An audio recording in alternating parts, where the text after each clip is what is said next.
మీ అందమైన ప్రయాణం ప్రారంభించండి. 49 మీ తల్లిదండ్రులు కావాలనే కలలను సాకారం చేయడానికి సహాయపడుతుంది. Hello everyone, welcome to Suman TV. Right now నేను 49 ఫెర్టిలిటీ సెంటర్ లో ఉన్నాను. రైట్ నౌ మనతో పాటు ఉన్న డాక్టర్ మౌనిక గారు, ఐవీఎఫ్ స్పెషలిస్ట్ డాక్టర్ గారితో మాట్లాడతాం. మేడం నమస్తే. నమస్తే అండి. మేడం, వారికోసెల్ అసలు అంటే ఏంటి? మగవారిలో ఈ సమస్య ఉంటుంది అంటారు. దీని గురించి ఒకసారి క్లియర్ గా మాట్లాడుకుందాం మేడం. ఏంటి వారికోసెల్, ఎవరిలో ఎక్కువగా వస్తుంది? ఈ మధ్య కాలంలో ఎక్కువగా వస్తుందా? ఏం మిస్టేక్స్ వల్ల వస్తుంది? ఏంటి అసలు? సో ముందు అసలు ఈ వారికోసీల్ అంటే ఏంటంటే అండి, మగవాళ్ళలో బీజాలు ఉంటాయి, స్క్రోటల్ సాక్స్ అంటాం. సో ఈ టెస్టిస్ కి అన్ని ఆర్గాన్స్ లాగానే బ్లడ్ సప్లై ఆర్టరీస్ ద్వారా వెళ్తుంది. తర్వాత రిటర్న్ బ్లడ్ హార్ట్ కి వెయిన్స్ ద్వారా వస్తుంది.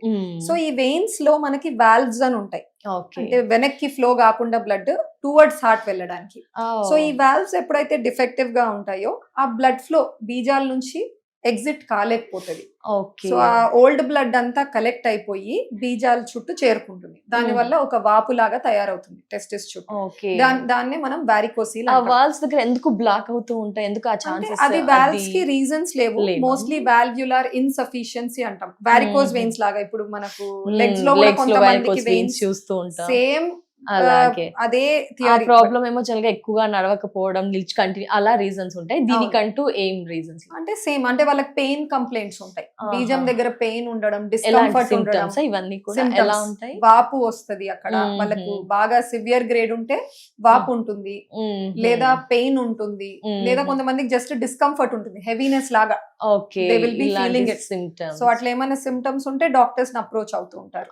ఓకే, అంటే ఈ వారికోసిల్ వల్ల ఏంటి ఫర్దర్ గా ఎలాంటి ప్రాబ్లమ్స్ ని కూడా అందరు చూడాల్సి వస్తుంది? ఈ రేషియో అనేది ఈ మధ్య కాలంలో పర్సన్స్ లో ఎక్కువగా చూస్తున్నారా? బిఫోర్ నుంచి ఇలాగే కంటిన్యూ ఎక్కువగా ఉంది అంటే? వారికోసిల్ ఎప్పటి నుంచో ఉందండి. జనరల్ పాపులేషన్ లో యాక్చువల్ గా అందరికి మనం టెస్ట్ చేస్తే, స్కాన్స్ చేస్తే ఒక 15% వరకు అయితే కనబడుతూ ఉంటుంది వారికోసిల్ ఉంది అని చెప్పేసి. కానీ పర్టిక్యులర్ గా సంతానలేమి సమస్య, ఇన్ఫర్టిలిటీ ప్రాబ్లమ్స్ తో మా దగ్గర వచ్చే వాళ్ళల్లో మనం స్కాన్స్ చేసినట్టయితే 30 to 40% లో కనపడుతుంది. ఖచ్చితంగా కొంచెం హయ్యర్ గ్రేడ్ లో కనపడుతుంది. దీన్ని బట్టి మనకు అర్థమయ్యేది ఏంటంటే ఆ వారికోసిల్ వల్ల ఎక్కడో స్పర్మ్ హెల్త్ లో కాంప్రమైజ్ అయ్యి ఇన్ఫర్టిలిటీకి దారి తీయచ్చు, కానీ ఖచ్చితంగా అదే అని కూడా చెప్పడానికి లేదు. And one more thing is, ఈ వారికోసిల్ 90% వరకు ఏ సిమ్టమాటిక్ ఉంటుంది, కంప్లైంట్స్ ఉండవు, వాళ్ళకి తెలీదు. వాళ్ళకి స్కాన్ చేస్తే బయటపడుతుంటుంది. ఈ సమస్య కోసం ఇక్కడికి వస్తే అలాంటి వాళ్ళకి ఎక్కువ వాళ్ళకి బయటపడుతూ ఉంటుంది తర్వాత. ఓకే ఓకే, వారికోసిల్ అంటే గ్రేడ్స్ ఉంటాయా మ్యామ్? లైక్ ఇలా గ్రేడ్స్ ఉంటాయా? సిమ్టమ్స్ కనిపించవు అంటున్నారు. మీ దగ్గరికి ఏ స్టేజ్ లో ఉన్నవారు వస్తుంటారు? సో డిఫరెంట్ క్లాసిఫికేషన్స్ ఉంటాయి గ్రేడ్స్ తెలుసుకోవడానికి. లైక్ గ్రేడ్ 1 to 4 యూజువల్ గా అయితే ఒక 2-3 క్లాసిఫికేషన్స్ ఉన్నాయి.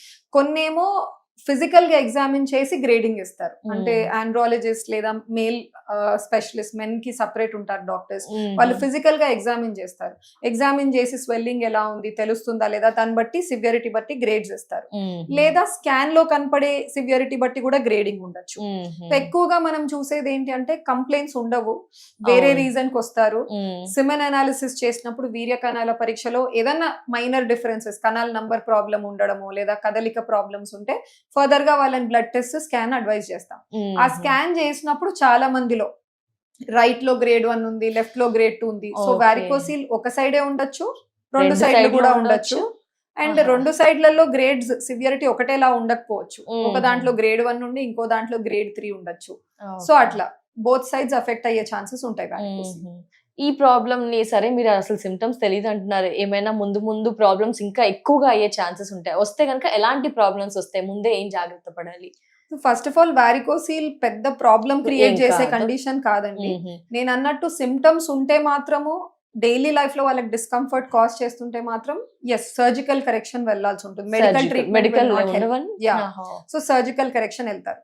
లేదు కంప్లైంట్స్ లేవు, వాళ్ళకి ఏం అనిపించట్లేదు, ఏదో గ్రేడ్ వారికోసిల్ బయటపడింది స్కాన్ లో, కానీ వాళ్ళకైతే కంప్లైంట్స్ లేవు. సిమెన్ అనాలిసిస్ లో, వీర్య కణాల పరీక్షలో అయితే ప్రాబ్లం ఉంది. కొంతమందిలో మేము కరెక్షన్ కి వెళ్ళండి అంటాం, ఎందుకంటే కరెక్షన్ చేస్తే ఏమన్నా సిమెన్ లో ఇంప్రూవ్మెంట్ వస్తుందేమో కౌంట్స్ లో అని. అలా అని అందరికీ చెప్పాం.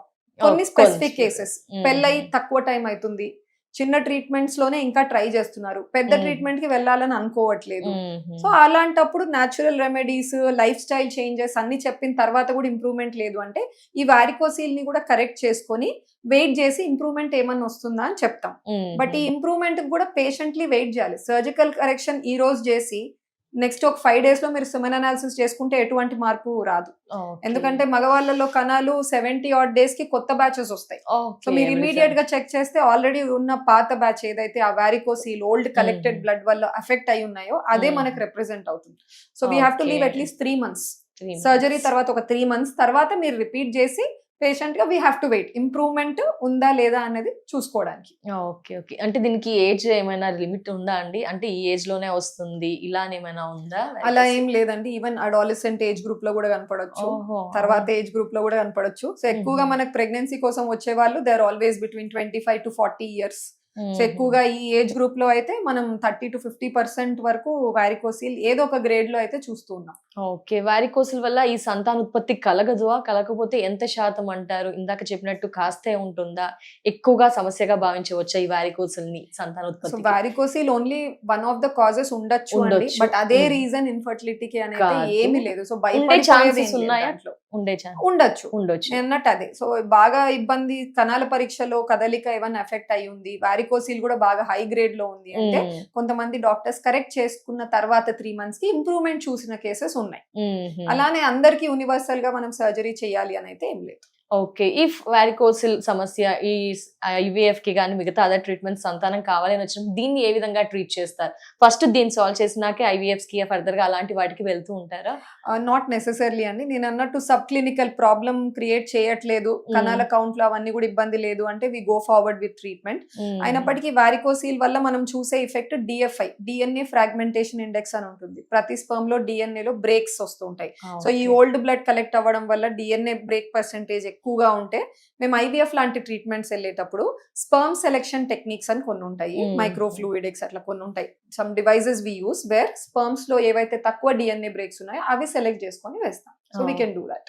ఓకే. IVF వారికోసిల్ సమస్య తెలియదు అంటున్నారు. కొందరికి లైక్ ఇలా వీడియో చూసినప్పుడు కానీ పర్సనల్ గా వాళ్ళు చెక్ చేసుకోవాలనుకున్న ఏమైనా ఎలా చెక్ చేసుకోవచ్చు అంటారు? Simple ultrasound scrotum. ఎవరైనా ముందైతే ఫిజికల్ స్పెషలైజేషన్ ఎగ్జామినేషన్ చేసుకుంటే బెటర్. అంటే ఆండ్రాలజిస్ట్ కానీ యూరాలజిస్ట్ కానీ వీళ్ళని కన్సల్ట్ అవ్వాలి. కన్సల్ట్ అయ్యి ఒకసారి ఫిజికల్ ఎగ్జామినేషన్ చేయించుకొని వాళ్ళే అడ్వైస్ చేస్తారు. అడ్వైస్ చేసినట్టయితే మనకు అల్ట్రాసౌండ్ స్క్రోటం అడ్వైస్ చేస్తారు, దాంట్లో బయటపడుతుంది. దాంట్లో తెలుసు. థ్యాంక్ యూ సో మచ్ అండి. నమస్తే. నమస్తే.